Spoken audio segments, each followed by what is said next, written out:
Hi, I'm Chris Skinner of the Financial Services Club, and I'm here with Dianne Quinn of JP Morgan, who heads up their corporate segments. Dianne, just out of interest, what's been the big sort of trends in corporate space over the last year? So the big trends that we see globally with corporates is a huge diversification of their banking providers. They're really still completely focused on counterparty risk. They're looking to improve their operating efficiency by using globally standard interoperable products, but diversify the number of banks that they do business with, which is a very big reversal on the prior trend that we had seen, which is really to centralize and concentrate banking relationships with a couple of strong global payments providers. Yeah, I guess the diversification policy is maybe because they want to spread risk. That's exactly what it is. The other trend that we're seeing is a lot of our customers are really taking a look at their own capital structures in a very significant way and really trying to de-risk their supply chains. So they're looking for payments-related solutions that help provide funding to their core suppliers using the trapped cash and liquidity that they've built up over the last 2 years. And they're also looking for opportunities to help their buyers buy more product using payment products to help facilitate those types of transactions as well.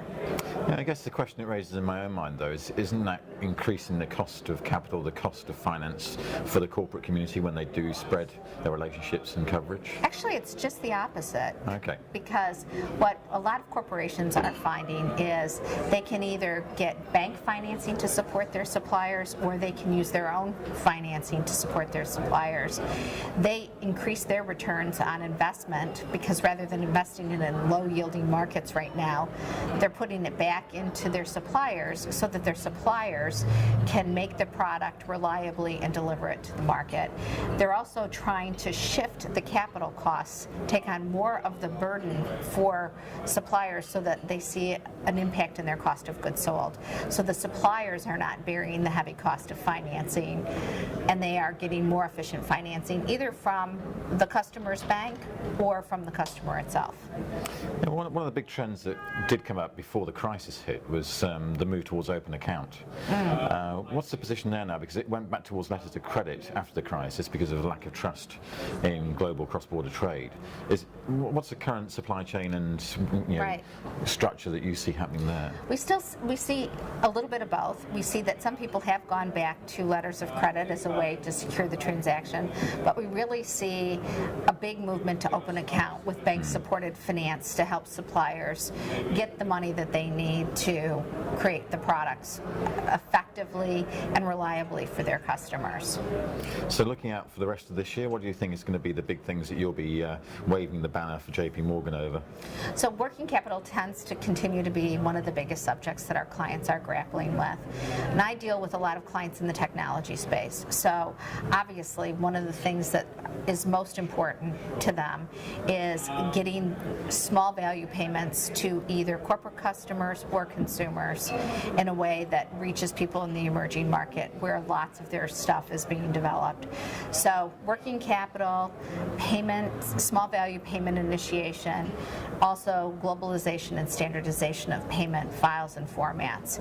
And I think that as we get closer and closer to Basel III, information visibility is going to be absolutely critical.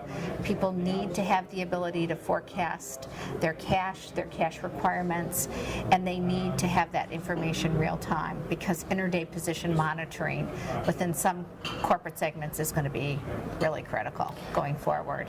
Yeah, I must admit that's been a big debating point I've recently had through the blog, which is this aspect of real-time versus forecasting. Right. And some corporates have said to me, well, actually, it's accurate forecasting that's important, not real-time. Real-time's not needed. And I said, well, actually, real-time liquidity positioning... You need both. Yeah, I think you need both. You need both. I agree with you.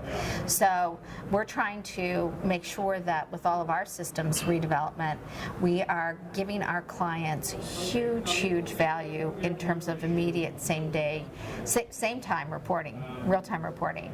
The other thing that I thought you said said very well in your digital money forum that took place yesterday was that I think our customers are going to be completely insistent in 24/7 access and customer service.